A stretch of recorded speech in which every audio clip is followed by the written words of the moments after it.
Así que nada, muchas gracias. Bien, pues gracias por la invitación, gracias por estar aquí en este espacio, además hoy tan concurrido. Viendo la exposición que ha hecho Juan, pues creo que vamos a ser más o menos complementarios, así que está bien para que no nos repitamos mucho. Mi intervención va a ir un poco, en primer lugar, a hacer referencia a lo que es el accidente de trabajo en general, y luego centrarme sobre todo en las consecuencias que tal vez tengan más impacto para la empresa, que son el recargo de prestaciones y las reclamaciones por responsabilidad civil. En cuanto al accidente de trabajo, pues bueno, el concepto general lo recoge el artículo 156 de la Ley General de Seguridad Social. En general, pues toda lesión corporal que sufre el trabajador como consecuencia del trabajo es una noción muy amplia, donde entra no solo el clásico accidente, sino también incluso enfermedades y tal, ¿no? El supuesto más común, pues es el de los accidentes que se sufren en tiempo y lugar de trabajo. En caso de que sea tiempo y lugar de trabajo, se presume que es accidente de trabajo. Y aquí entran tanto accidentes, como entendemos de manera vulgar, como por ejemplo también otro tipo de enfermedades que inicialmente podían tener un origen común, como puede ser un infarto, un ictus, etc. Si esto ocurre en tiempo de trabajo y lugar de trabajo, se califica como accidente de trabajo. En caso de que la mutua o la empresa tenga interés en plantear que realmente no es un accidente de trabajo, le corresponde probar que no existe vinculación alguna con el trabajo. Lo que pasa es que cuando se produce en tiempo y lugar de trabajo, pues eso es complicado. Supuestos en los que esto puede ocurrir, yo me acuerdo un asunto que tuve en el que se trataba de un bombero que estaba en el servicio de guardia en la estación de bomberos, y de repente empieza a sentirse mal y lo llevan al hospital y al final el hombre acabó falleciendo. ¿Qué era lo que le ocurrió? Pues había tenido una infección y había sufrido un shock séptico. Claro, eso es algo que no puede tener ninguna relación con el trabajo. Se había manifestado en el centro de trabajo mientras estaba trabajando, pero es uno de los casos en los que se puede ver que realmente no es un accidente de trabajo. Hay también muchos supuestos en los que la situación está un poco en el límite. Porque es difícil determinar realmente si estamos o no en lugar de trabajo, si estamos o no en tiempo de trabajo, etc. También tuve un asunto en el que se trataba de un camionero que estaba haciendo un desplazamiento de larga distancia, iba desde aquí de Granada, iba hasta el norte de España. Se paró, pues no sé si fue por Segovia o tal, a dormir en el camión, y durmiendo en el camión pues sufrió un infarto. Se planteó entonces si era o no accidente de trabajo. Claro, por un lado estaba en el camión, pero realmente no estaba conduciendo. Pero aquí se da una circunstancia un poco especial, que es que los camioneros, claro, cuando paran para hacer los descansos obligatorios, pues pueden dormir en el camión o pueden dormir en otro sitio. Cuando se duerme en el camión, se está haciendo también cierta actividad de vigilancia, tanto del propio camión como de la carga. Entonces es una situación que se puede asimilar en cierto modo al tiempo de trabajo y por tanto se consideró accidente de trabajo. Posteriormente hubo una sentencia del Tribunal Supremo en un supuesto muy similar, en el que también se consideraba accidente de trabajo. El otro supuesto que es muy común es el accidente in itinere, es el que se produce al ir o al volver del trabajo. ¿Por qué se considera accidente de trabajo? Pues porque se entiende que si no existiera ese elemento que es el trabajo, no hubiera el hombre que haber tenido que ir a trabajar, pues no hubiera tenido el accidente. En estos casos lo que se protege son solo los accidentes como tales, no por ejemplo enfermedades. Es decir, si el trabajador sufre un infarto mientras va caminando al lugar de trabajo, no se consideraría accidente de trabajo, solo se consideran como tales los accidentes. Aquí también hay mucha casuística porque dónde empieza el trayecto hacia el centro de trabajo. Entonces aquí hay muchos pronunciamientos judiciales que normalmente lo que hacen es delimitar un poco, tal vez la regla general sería un poco la salida de la vivienda. Entonces, si te ocurre todavía mientras estás en tu casa o vives en una vivienda unifamiliar y estás en el jardín de la casa, pues no se considera accidente de trabajo. En el momento que, por ejemplo, el accidente ocurre en el portal del edificio donde vives, pues sí, se puede considerar accidente de trabajo. Y hay, como ya les digo, pues bueno, hay muchos supuestos que pueden estar ahí, ¿no? En otro supuesto que tuve, en este caso era una reclamación se pedía una indemnización por responsabilidad civil a una empresa. Era una obra que se estaba haciendo aquí en Alfacar y se trataba de el trabajador entraba a las 8 en la obra y a las 7:45 pues estaba ya allí en el centro de trabajo. Era invierno, hacía frío, entonces era común que se hicieran fogatas en la misma obra pues para calentarse y tal. Total, que cuando estaban allí los trabajadores, pues a uno de ellos se le ocurrió coger una garrafa que había allí de un líquido de la empresa para avivar el fuego. Entonces cuando lo hace, pues aquello explota, total, que el trabajador acabó con multitud de quemaduras, una incapacidad permanente, etcétera. Aquí lo primero que se discutió fue realmente si era o no un accidente de trabajo. Al final se consideró que era accidente de trabajo, porque claro, si esa explosión le hubiese ocurrido en el trayecto hacia el centro de trabajo, hubiese sido accidente de trabajo porque era un accidente in itinere. En este caso, que se produce además en el propio centro de trabajo, aunque todavía no hubiese empezado a trabajar, con más motivo, es un accidente de trabajo. En este caso, además, la empresa también se la condenó porque se entendió que era una práctica que era permitida por la empresa, que se hicieran ese tipo de fogatas allí en el propio centro, los líquidos eran de la empresa pero estaban allí sin identificar, sin catalogar, sin controlar, etcétera. Entonces esa serie de actuaciones se consideró suficiente como para que la empresa pudiera ser responsable. Hay ocasiones en las que el accidente de trabajo deja de serlo porque existe una actuación externa que hace que se rompa esa relación de causalidad, ¿no? Los supuestos más comunes pues, son la propia imprudencia del trabajador o los actos dolosos, o sea, voluntarios, del propio trabajador. Dentro de esa imprudencia, como ha dicho antes Juan, podemos distinguir dos tipos, la imprudencia profesional y la imprudencia temeraria. La imprudencia profesional, pues esa que se produce por el descuido que lleva al trabajador a cometer algo que no debía hacer, pero por la propia costumbre de realizar un trabajo, etcétera, ¿no? La imprudencia temeraria es mucho más allá, es una actuación pues, que totalmente irresponsable, con desprecio hacia la vida, con desobediencia a las instrucciones del empresario, etcétera.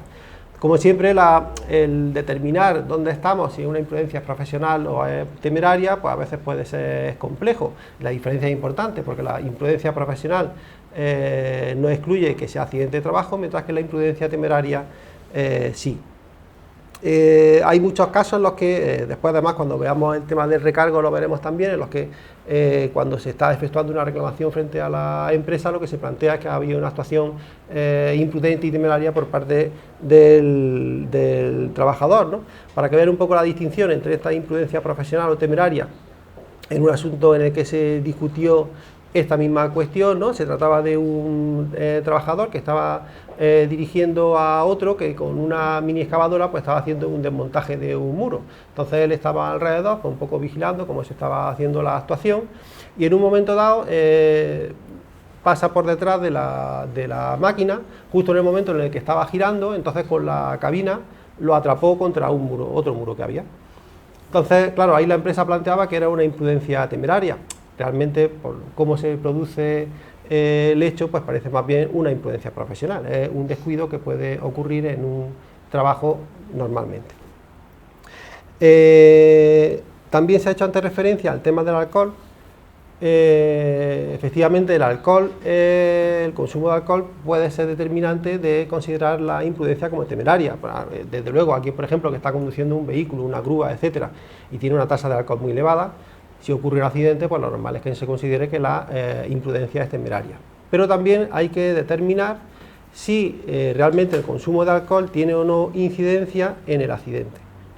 En una ocasión, en este caso era un guarda de obra que estaba por la noche en un edificio que estaba en construcción y entonces a la mañana siguiente pues los vecinos avisan a la policía porque el hombre se lo encuentra que estaba allí, había fallecido, ¿no?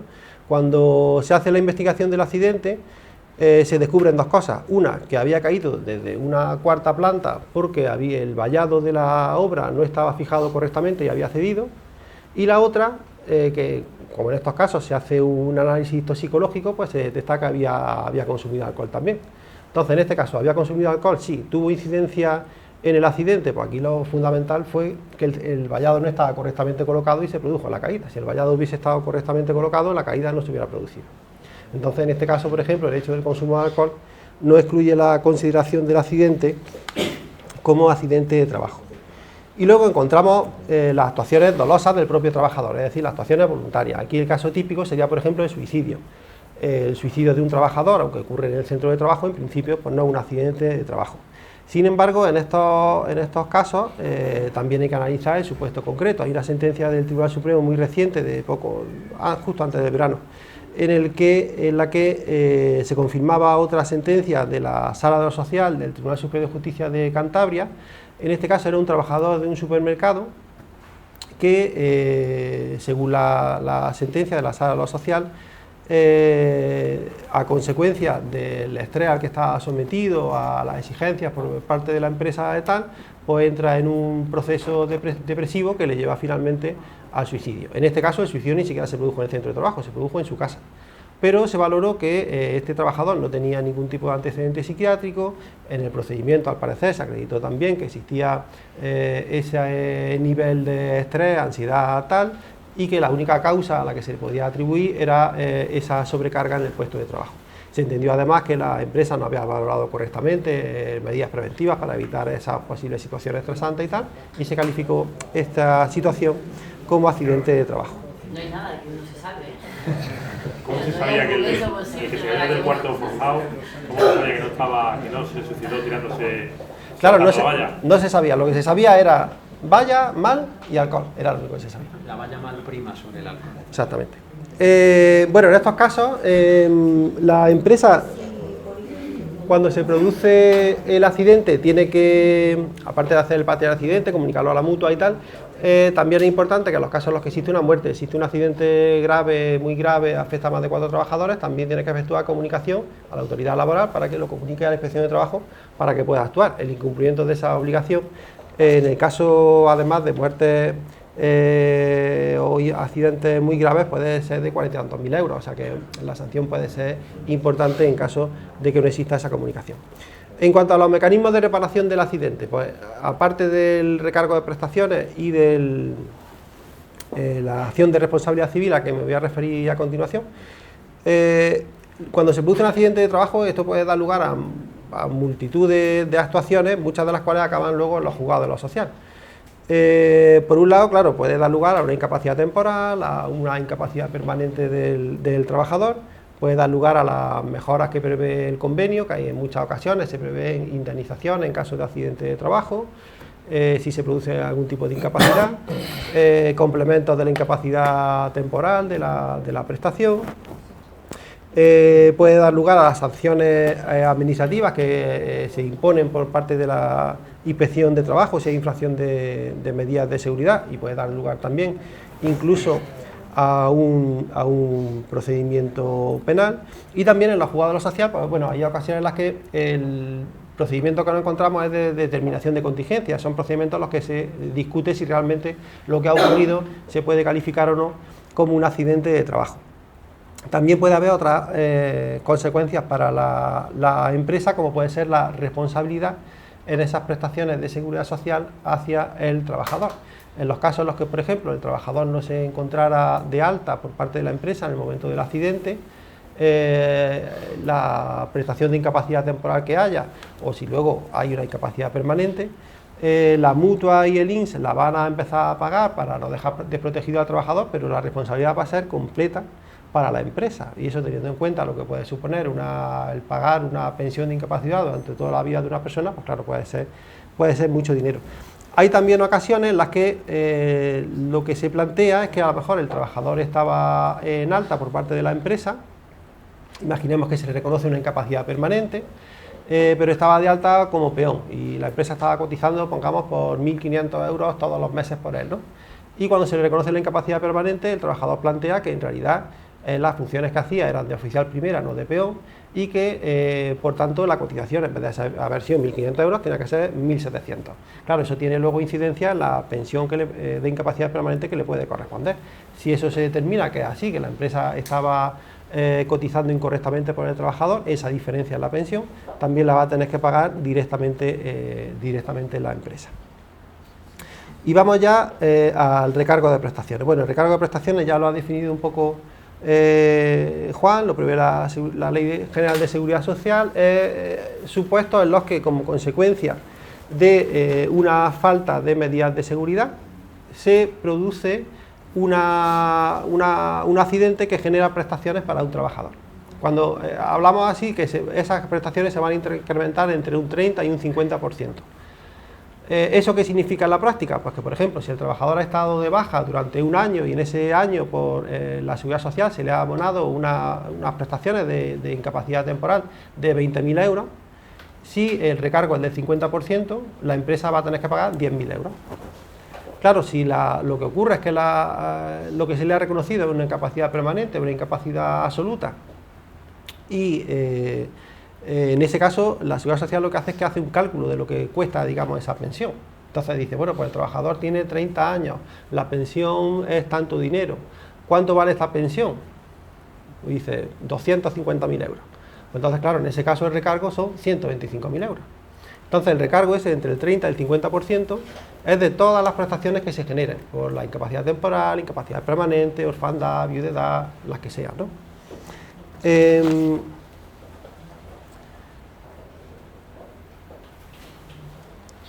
En relación a cuándo se produce el recargo de prestaciones, tiene que haber un incumplimiento de las medidas de seguridad hacia el trabajador. En esto existe cierta controversia sobre si se tiene que seguir un criterio más restrictivo o más amplio, sobre si debe existir una norma específica que diga, es que según el Real Decreto tal, el artículo no sé qué se incumplió tal, o lo que se incumple es una obligación general de seguridad. Ahí normalmente la jurisprudencia se inclina por ese criterio más amplio, partiendo del artículo 14 de la Ley de Prevención de Riesgos Laborales, entendiendo que esa deuda de seguridad que existe hacia el trabajador hace que si se identifica un incumplimiento en la vigilancia o la protección de la seguridad del trabajador por parte de la empresa, pues entonces se puede producir el recargo. Luego tiene que existir una relación de causalidad entre esa infracción de medidas de seguridad y el accidente, porque puede haber ocasiones en las que existe una infracción de medidas de seguridad, pero no tenga vinculación con el accidente. Supuesto en concreto. En este caso era un trabajador de una empresa de reciclado y se preveía que había una gran cantidad de cartones sobrantes. Entonces se preveía que tenían que recogerse en una jaula y luego con una de estas elevadoras, pues entonces el trabajador lo llevaba hasta un contenedor que había en la empresa, tenía que dejarlo al lado del contenedor, subirse por una escalerita y se abría una barandilla que había y entonces vaciaba los cartones que caían al contenedor, ¿no? Ese era el procedimiento de trabajo. Cuando actúa la inspección, sanciona a la empresa porque entiende que ese procedimiento de trabajo no era el adecuado, porque cuando subía el trabajador arriba para vaciar el cartón y tal, pues la barandilla se abría, entonces eso hacía que podía caer y tal, ¿no? Y entonces se entendía que ese procedimiento no era correcto, y esa sanción pues quedó ahí, ¿no? Pero ¿qué ocurrió en este accidente en concreto? Que el trabajador, en vez de hacerlo así, lo que hizo fue que colocó la máquina elevadora en el otro extremo del contenedor, subió por esa escalera, bajó luego al contenedor, fue andando por el contenedor, se subió luego al filo del contenedor, que era una cosa así de metal. Entonces, claro, cuando dio 3 pasos, pues se cayó y se fracturó el tobillo. Entonces, en ese caso, la propia previsión de seguridad de la empresa establecía claramente que en ningún caso se podía bajar al contenedor, que no se podía pisar por él, que, en fin, establecía claramente cuál era el método de trabajo. Entonces, en este caso, ¿hubo un incumplimiento de medidas de seguridad por la empresa? Pues sí, porque la inspección lo sancionó por ese modo de trabajar que se consideró inadecuado. ¿Tuvo relación con el accidente? No, porque si el trabajador se hubiese atenido a seguir el procedimiento que tenía que seguir, pues el accidente no se hubiera producido como se produjo. Entonces, en este caso, por ejemplo, aunque se había impuesto el recargo de prestaciones por parte de la Seguridad Social a la empresa, pues entonces el recargo de prestaciones se dejó sin efecto. Caso contrario, en este caso se estaba realizando en una nave industrial, una empresa había contratado el realizar una entreplanta. El proyecto estaba previsto que la entreplanta se iba a hacer con vigas metálicas. En el momento en que la empresa constructora está llevando a cabo la ejecución, pues piensa que en vez de hacer la entreplanta con vigas metálicas, pues va a utilizar una estructura de estas de planchas colaborantes y llama a una empresa que la instale. Total, que la empresa llega, la instala y se va y adiós.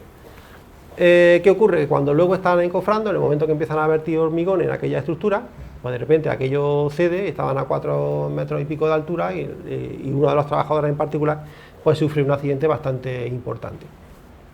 En este caso, infracciones de medidas de seguridad, pues en este caso evidentemente existía un proyecto de cómo debía de actuarse en el caso en el que se para la instalación de esa entreplanta, y luego aparte la empresa que había modificado ese proyecto inicial no había previsto que en este supuesto, para proteger a los trabajadores, pues esa estructura debía estar o bien con algún tipo de anclaje o bien con algún tipo de puntal debajo que la pudiera sostener. Nada de eso se hizo y existía una relación directa entre esas faltas de previsión por parte de la empresa y el accidente que finalmente se produjo. La empresa además debe dar formación a los trabajadores, debe darle los medios de protección correspondientes y luego además debe vigilar porque las medidas de seguridad y los modos de trabajar se cumplan. Esta es la famosa culpa invigilando, que su incumplimiento también puede dar lugar a responsabilidad por parte de la empresa. Esto no significa, como muchas veces se recoge en las sentencias, que la empresa tenga que poner a un vigilante detrás de cada uno de los trabajadores a ver si está trabajando de forma adecuada, sino que es más bien una exigencia de control periódico. Antes se ha hecho también referencia al tema de las posibles sanciones a los trabajadores, y yo creo que es una cosa que echo de menos, porque en los casos en los que existe una desobediencia a la empresa, por ejemplo, para utilizar EPI, etcétera, eso es sancionable por parte de la empresa, pero yo llevo muchos años en el juzgado de lo social y solo en una ocasión me he encontrado un trabajador que impugnara una sanción que le había impuesto la empresa por desobedecer las instrucciones en cuanto a cómo tenía que trabajar, porque no se quería poner arnés, etcétera. Es un mecanismo que tiene la empresa a su disposición para hacer cumplir las medidas de seguridad, pero que yo creo que no se utiliza demasiado. Ejemplo de esta culpa invigilando. En este caso era también una empresa de construcción, era un peón que estaba en una obra en Baza y estaba utilizando una máquina de corte de madera. Entonces, haciendo un corte, la máquina se atranca, mete la mano para intentar desatrancarla, engancha el guante de la máquina, total, que acaba con 2 dedos cortados, ¿no? La máquina disponía de un empujador, la máquina tenía todas sus revisiones hechas y al trabajador pues se le había ido dando formación incluso sobre el uso en concreto de esta máquina, y que en caso de que se atrancara pues había que desenchufarla, pararla, etcétera, no sé cuánto. En este caso también se impuso el recargo de prestaciones, inicialmente porque se consideraba que no había mecanismos de seguridad, aunque sí estaban, porque estaba la máquina correctamente, estaba ese empujador y tal. Y cuando en la fase administrativa se dijo por parte de la administración, se dijo, bueno, pero en todo caso existe una culpa invigilando, porque la empresa no ha estado vigilando que se trabajara correctamente por parte del trabajador accidentado. En este caso, en la sentencia se dejó sin efecto ese recargo que se había impuesto a la empresa, porque, como he dicho, pues bueno, la máquina cumplía todos los requisitos, la empresa había cumplido con todas sus aplicaciones de formación, y la culpa invigilando no podía llegar hasta el punto de que un trabajador en concreto que estaba haciendo un acto muy concreto a lo largo de la mañana, pues alguien estuviera allí controlando, cuando no había elementos para pensar pues que el trabajador pues normalmente actuara de otra forma, etcétera, ¿no? Entonces, en este caso, por ejemplo, se dejó sin efecto ese recargo de prestaciones. Otra cosa que se plantea mucho en los casos en los que se impone el recargo por parte de la Seguridad Social, se impone el recargo a la empresa. Uno de los argumentos que suele hacerse en el acto del juicio por parte de la empresa es que ha habido una imprudencia temeraria por parte del trabajador, ¿no? Y volvemos otra vez a la noción esa de imprudencia temeraria anterior, ¿no? En estos casos, pues bueno, pues todo luego es muy casuístico, hay que ver cuáles son las circunstancias concretas en las que se produce el accidente. Yo le iba a plantear aquí uno en el que la empresa, no me acuerdo de qué era, tenía una nave y en la parte de arriba de la nave, en el techo, tenía un equipo de aire acondicionado. Entonces el equipo de aire acondicionado dejó de funcionar, entonces los compañeros avisaron al técnico de mantenimiento para que le echara un vistazo a ver qué pasaba. Total, que el técnico sube al tejado, no estaba previsto ningún tipo de trabajo en el tejado, dentro de plan de prevención, etcétera, etcétera. Y una vez que empieza a caminar por el tejado, un tejado de estos a dos aguas, va por la zona de en medio, con tan mala suerte que tropieza. Al tropezar empieza a rodar y había un lucernario que se rompe. El hombre se agarra y se queda allí sujeto. Claro, cuando los compañeros lo ven desde abajo, pues claro, lo que hacen pues inmediatamente pues echar a correr hacia arriba para intentar auxiliarlo. Y con tan mala suerte de que uno de los que va a auxiliarlo se cae a su vez y es el que sufre al final la caída desde 12 metros de altura. El hombre no murió, pero el accidente pues claro fue bastante grave, ¿no? Entonces aquí la empresa planteaba que no procedía el recargo porque ese trabajador había cometido una imprudencia temeraria, pero claro, en este caso los compañeros pues bueno, pues habían hecho pues, lo que pues, por la urgencia de la situación, pues más o menos pues, lo que podían hacer, ¿no? Y entonces ese tipo de actuación no se puede calificar como una imprudencia temeraria.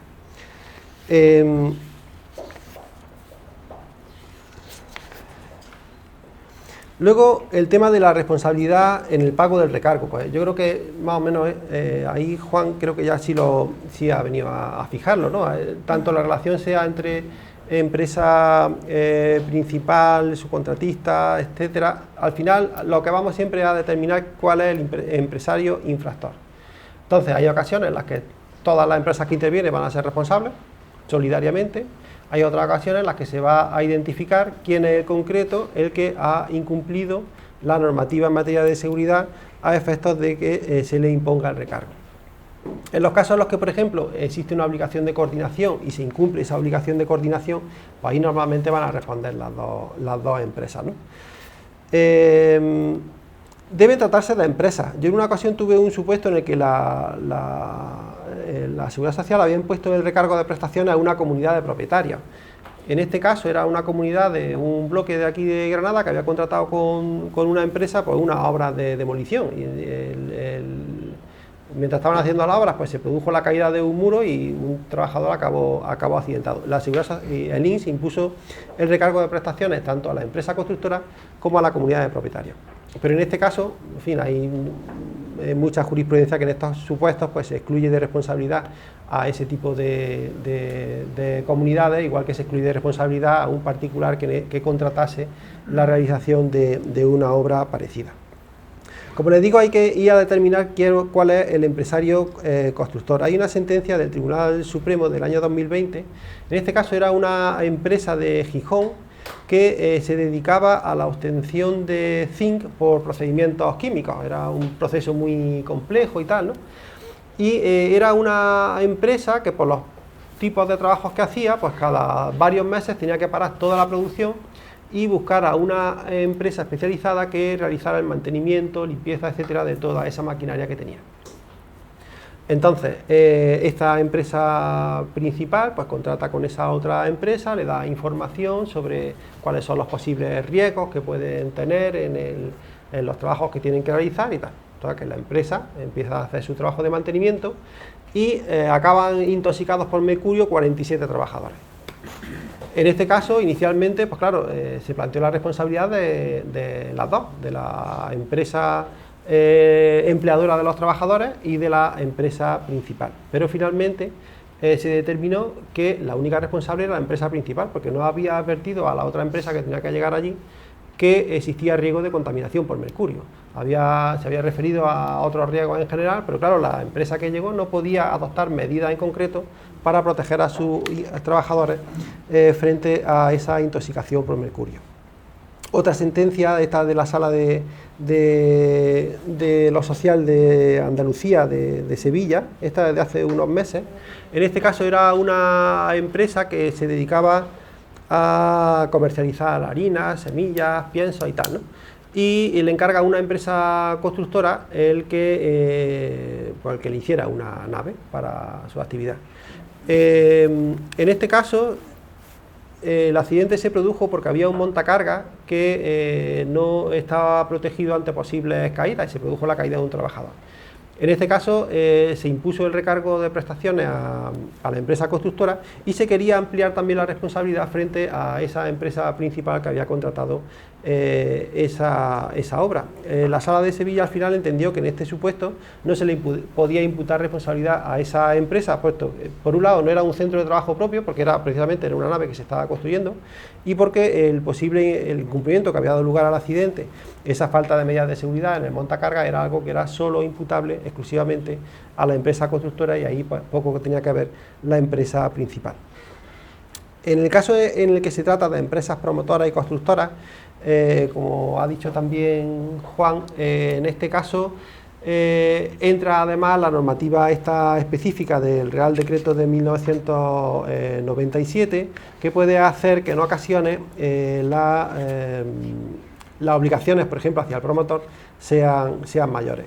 En cualquier caso, volvemos a lo mismo, se trata de determinar e identificar quién es exactamente la empresa que ha cometido en su caso la infracción. Y les traigo dos ejemplos sobre esto. Por un lado, empresa también de construcción, de nuevo una máquina de cortar que tiene su mala sombra, y se vuelve a producir un corte a un trabajador en uno de sus dedos. Había una empresa constructora y se pedía por el trabajador que la responsabilidad también se extendiera a la empresa promotora. En este caso, ¿qué es lo que se resuelve finalmente? Pues que el accidente se produce, en este supuesto en concreto, porque la empresa constructora no había dado formación a su trabajador sobre el uso de las máquinas de corte, y por eso se produjo el accidente. ¿Era algo en lo que tuviera algo que ver la empresa promotora? Pues inicialmente no. Entonces, en este caso, se rechazó que la responsabilidad del recargo pudiera extenderse solidariamente a la empresa promotora. Segundo supuesto, una obra que se estaba realizando en Armilla de un conjunto residencial, había también una empresa constructora y promotora. ¿Qué es lo que ocurrió aquí?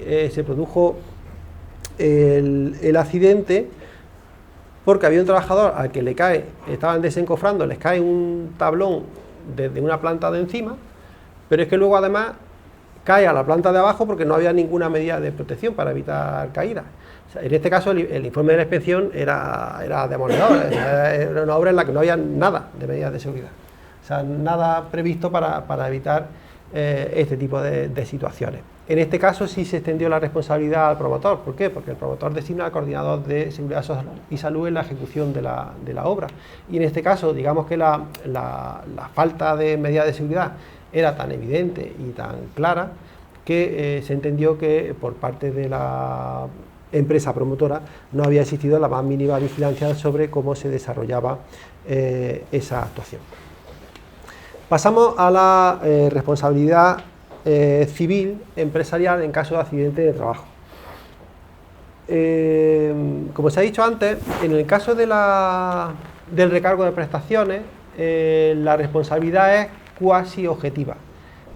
Una vez que existe un accidente, existe un incumplimiento de medidas de seguridad y existe esa relación causal, pues se puede imponer el recargo.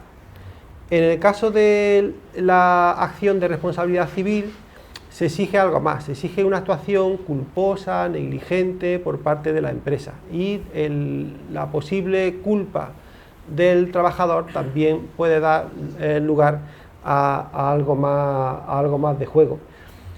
¿Por qué? Porque en los casos en los que exista esa actuación culpable por parte del trabajador, pues va a haber una concurrencia de culpa, entonces tal vez la responsabilidad que le corresponde a la empresa, el importe de la indemnización, se va a poder moderar.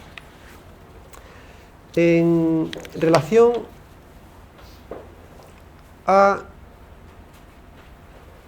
las acciones de responsabilidad civil, hay que tener en cuenta que, como también he dicho antes, en el caso en el que exista un procedimiento penal,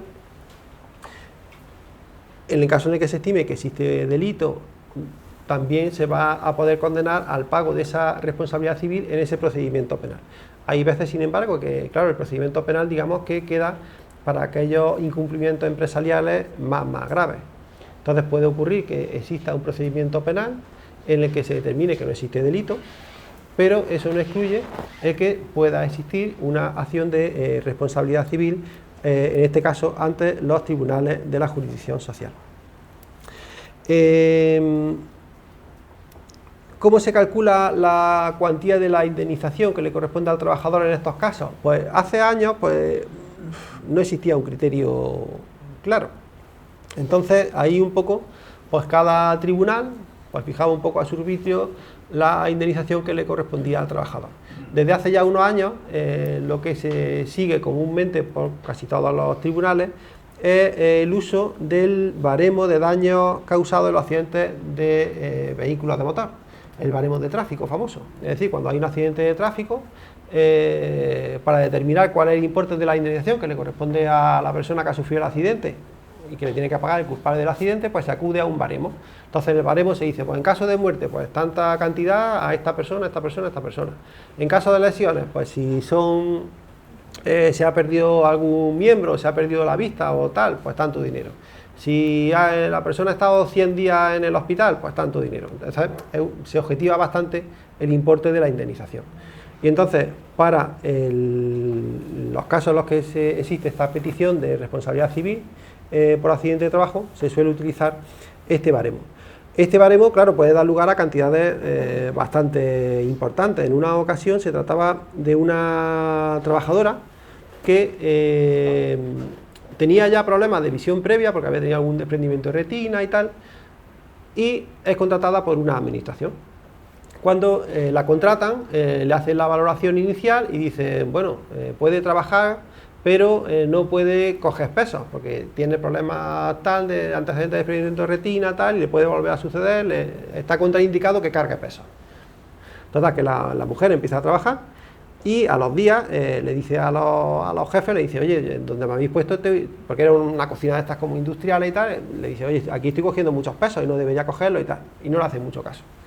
La trabajadora sigue allí y finalmente un día mientras está trabajando empieza a sentir molestia en el ojo, va a urgencias, pum, desprendimiento de retina. Con tan mala suerte que tenía la visión regular, lo que es que pierde la visión completamente. Entonces, en este caso, se le impuso el recargo de prestaciones, que la administración no discutió, y en este procedimiento se discutía la responsabilidad civil. En este caso, la responsabilidad civil por la pérdida completa de visión eran como unos 400.000 euros. Lo que ocurre es que como la trabajadora tenía ya una importante pérdida de visión anterior, pues eso se moderó, pero al final la indemnización fueron 150.000 euros. Todo eso acudiendo al baremo de tráfico, que es el que se usa normalmente. Por eso, porque claro, en estos casos, cuando hay una situación de ceguera, pues tiene que tener en cuenta auxilio de terceras personas, pérdida de calidad de vida, en fin, la indemnización puede ser muy importante. El plazo para presentar la reclamación por la responsabilidad civil es de 1 año desde que se puede ejercitar la acción, pero eso no siempre es 1 año desde que ocurre el accidente, normalmente es mucho más. Entonces podemos encontrarnos una demanda de responsabilidad civil que nos llega a lo mejor a los 5 años del accidente, porque hay muchos eventos que pueden interrumpir ese plazo de prescripción. Entonces, si por ejemplo el trabajador sufre el accidente y se inicia un proceso penal, pues hasta que termine el proceso penal completamente, no haya una resolución firme que diga si hay, no hay y tal, no se inicia otra vez el plazo de 1 año para presentar la demanda. Los casos en los que el trabajador, por ejemplo, está de baja y tiene que determinarse si al final va a tener o no una incapacidad. Imaginemos que, por ejemplo, está 1 año y medio de baja, luego llega a la Seguridad Social, le reconoce una incapacidad permanente total, pero él dice que en realidad le corresponde una absoluta, presenta demanda, llega al juzgado, pasa otro 1 año y pico, y finalmente el juzgado dice, pues sí, una incapacidad absoluta, y ahí se queda la cosa. Pues entonces, ahí de nuevo 1 año para presentar la demanda. Entonces, lo que quiero que vean es que hay ocasiones en las que esta demanda de responsabilidad civil normalmente es la última, entonces nos va a poder llegar varios años después del accidente. Y esto además tiene su influencia en otra cuestión. A diferencia del recargo, que como se decía antes, en el recargo no es posible un seguro. O sea, la empresa no puede decir, contrato un seguro para que en caso de que me impongan el recargo, pues coge la aseguradora y lo paga. Porque tiene esa naturaleza doble, por un lado para indemnizar al trabajador, pero por otro lado esa naturaleza también un poco de sanción a la empresa que ha incumplido, entonces por eso se impide, se prohíbe que haya un seguro. Pero en los casos de responsabilidad civil sí puede haber seguro, y lo normal es que las empresas tengan su seguro de responsabilidad civil que cubre, entre otras cosas, estas cuestiones. Pero, mucho ojo, porque claro, en estas pólizas de responsabilidad civil es muy común que se incluya una cláusula que dice que la compañía aseguradora responde de los accidentes que ocurren mientras la póliza está vigente, pero también cesa su responsabilidad en el caso de que no se comunique el siniestro en los 2 años posteriores al fin de vigencia de la póliza. Entonces, supuesto concreto, es un accidente que ocurre en el año 2014, abril de 2014. El seguro de responsabilidad civil estuvo vigente hasta febrero de 2015 y la empresa comunica a la aseguradora en 2017, en marzo de 2017, le comunica, oye, que pues, hay aquí una posible reclamación de un trabajador por una indemnización, responsabilidad civil y tal. La aseguradora le dice, no, la póliza terminó en febrero de 2015, esto es marzo de 2017, lee de las condiciones de la póliza que yo aquí no tengo nada que ver. Lo que pasa es que en este caso se daba una circunstancia particular, que era que la empresa tenía contratado, con la misma aseguradora, tenía contratado 2 seguros. Uno era el de responsabilidad civil y otro era el seguro de convenio colectivo. Entonces, cuando se produce el accidente, al año más o menos, la aseguradora pagó el seguro colectivo, porque la empresa se lo dijo. La empresa le dijo, oye, me están reclamando el seguro que se prevé en el convenio colectivo. Entonces la aseguradora llegó, pagó y además en el acta de donde se recogió el acuerdo para el pago, se recogía sin perjuicio de las responsabilidades civiles que pudieran corresponder y tal. Entonces, es verdad que no existió, digamos, una comunicación específica en relación a la póliza que cubría la responsabilidad civil dentro del periodo de vigencia que preveía el contrato. Pues es verdad. Pero yo en este caso lo que entendí es que, bueno, era un poco abusivo por parte de la aseguradora decir yo no sé nada del accidente cuando un año antes acababa de pagar una indemnización del mismo accidente, del mismo trabajador, etcétera, ¿no? Entonces al final acabé condenando a la aseguradora, pero bueno, esta sentencia no es firme, está pendiente de recurso, así que veremos a ver si el Tribunal Superior de Justicia sigue ese criterio más flexible o no. Y bueno, yo creo que con esto ya creo que termino. Muchas gracias.